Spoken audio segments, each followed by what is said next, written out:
Sir గతంలో YCP ప్రభుత్వం ఉన్నప్పుడు ఈరోజు ఈ సంక్రాంతి సంబరాలు నిర్వహిస్తే వాటిని అంటే కోళ్ళ పందాలు నిర్వహించారు కదా సార్. ఆ కోళ్ళ పందాలని ఆ రోజు పబ్బులుగా, క్లబ్బులుగా మార్చారనేసి వివిధ ప్రింట్ మీడియాలలో కథనాలనేటివి రావడం జరిగింది. మరి అలాంటి మీడియా ఇదే సంవత్సరం అంటే మొన్న జరిగిన సంక్రాంతిలో కోడి పందాలు నిర్వహిస్తే వీటిని సంక్రాంతి సంబరాలు, సంప్రదాయాలు అనేసి వేరే రకంగా రాయడం జరిగింది. అంటే ఇది కరెక్టేనా? అంటే గత ప్రభుత్వంలో టీడీపీ ఏదైతే టీడీపీ కానివ్వండి, జనసేనలు కానివ్వండి, అప్పట్లో సంక్రాంతి సంబరాలు ఏం చేశారంటే గుడివాడలో క్యాసినో అనేది ఒకటి పెట్టారు. కొడాలి నాని పెట్టేశాడు. అప్పటికే ఆ ప్రభుత్వానికి సంబంధించి కొడాలి నాని భాష సరిగా ఉండేది కాదు. అంటే మాట్లాడే విధానము అవన్నీ వైసీపీకి డ్యామేజ్ అయింది, జరిగినట్టు అవన్నీ మాట్లాడే భాష సరిగా ఉండేది కాదు. అట్లాగే క్యాసినో పెట్టేసి పెద్ద ఎత్తున చేశాడు అనేది ఫోకస్ అయింది. మిగతా సంక్రాంతి ఇతర ఏరియాస్లో కూడా వైసీపీకి సంబంధించిన వాళ్ళు కూడా పోటీలు ఆడించారు, అన్నీ చేశారు, బాగానే ఉంది. టీడీపీ వాళ్ళని ఎవరిని కూడా రానివ్వాల, బరువులు పెట్టనివ్వాల. అప్పట్లో మాది ఇది అంతా మాది అని చెప్పేసి చేసుకున్నారు.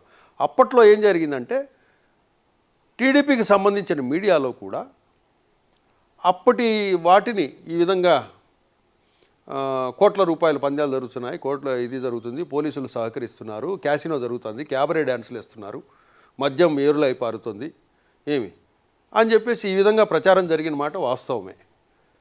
కాకపోతే ఏంటంటే అప్పుడు వైసీపీ వాళ్ళే చేసేవాళ్ళు ఇవన్నీ, మిగతా వాళ్ళని రానివ్వాల. అట్లా ప్రచారం జరిగింది వాస్తవమే. అది ఎంతైతే తప్పన్నారో ఈరోజు టీడీపీ హయాంలో జరిగింది కూడా తప్పుగానే చెప్పుకోవాలి మనం.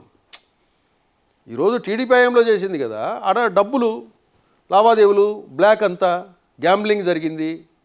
దానికి సంప్రదాయం అనే పేరు పెడతాము. దాన్ని ఎవరో జగన్మోహన్ రెడ్డి అడ్డుకోలేడు, చంద్రబాబు నాయుడు అడ్డుకోలేడు. ఎందుకంటే ఒక మ్యాసివ్గా జరిగేది. దాన్ని ఎవరు ఏం చేయలేరు. ఏ గవర్నమెంట్ కానీ చట్టాలు గిట్టాలు అన్నీ ఉంటాయి, కానీ ఆ చట్ట పరిధిలో మనం యాక్షన్ తీసుకోలేము. ఎందుకంటే ఒకరు ఇద్దరు అయితే యాక్షన్ తీసుకోవచ్చు. కొన్ని వేల మంది కొన్ని ఊర్లు లక్షల సంఖ్యలో పాల్గొనేటప్పుడు ఆ కార్యక్రమాలు చేసేటప్పుడు దాన్ని ఏం చేయలేరు. పోలీసులు కూడా చూసి చూడట్టు వ్యవహరిస్తారు. అప్పుడు ఏదైతే జరిగిందో ఇప్పుడు అదే జరిగింది. దానికి దీనికి తేడా ఏం లేదు. కాకపోతే ఆ ఇష్యూస్ అన్నీ జగన్మోహన్ రెడ్డిని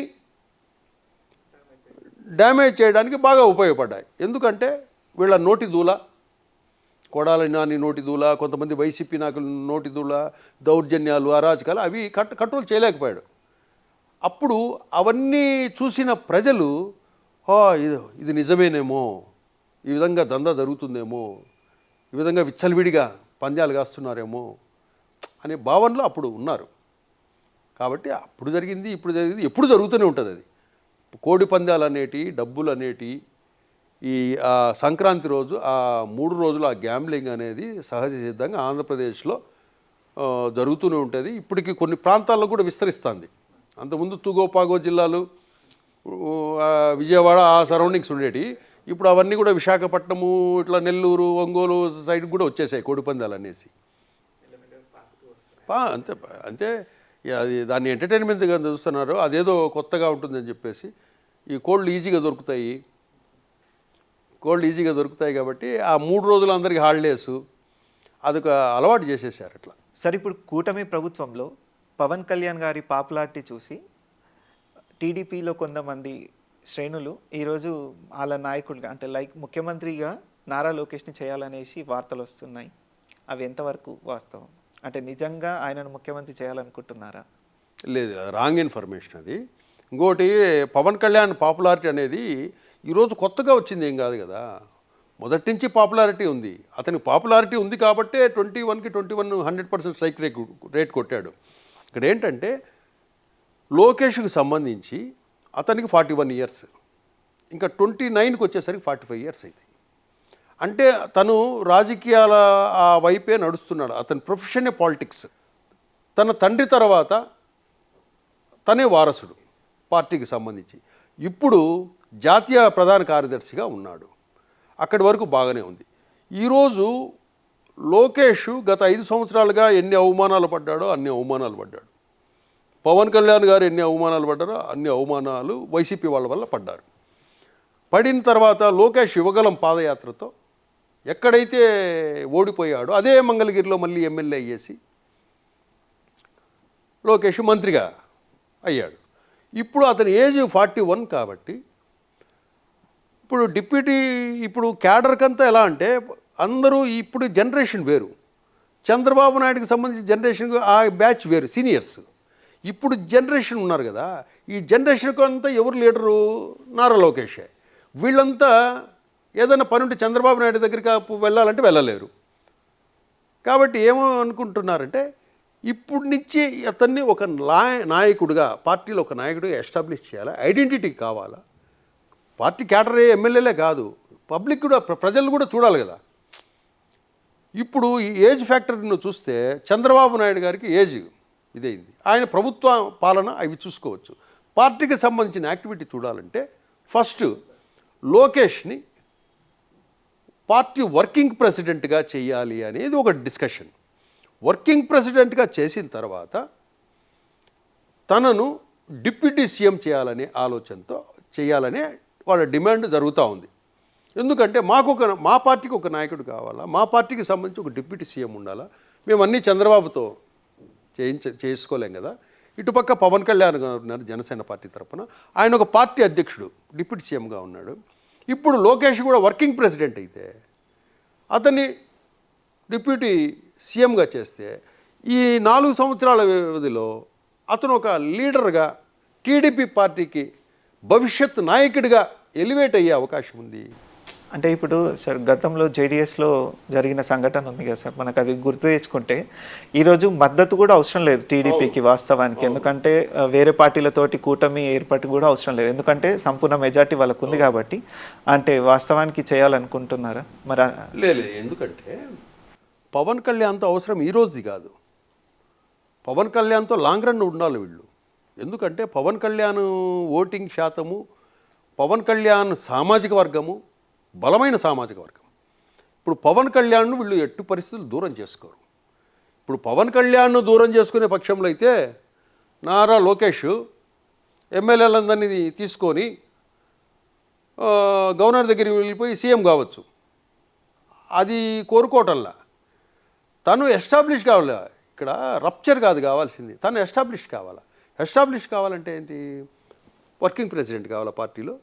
అప్పుడు క్యాడర్ మొత్తం అతని వైపు చూస్తుంది. పార్టీకి సంబంధించిన యాక్టివిటీస్ అంతా అతను ఆపరేట్ చేస్తాడు.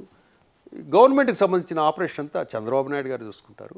తరువాత అతన్ని ఒక డిప్యూటీ సీఎంగా చూస్తే తర్వాత ఏమవుతుందంటే మొత్తం సమాజంలో టీడీపీ పార్టీకి సంబంధించిన భవిష్యత్ నాయకుడిగా అతన్ని ఐడెంటిఫై చేస్తారు ప్రజలు.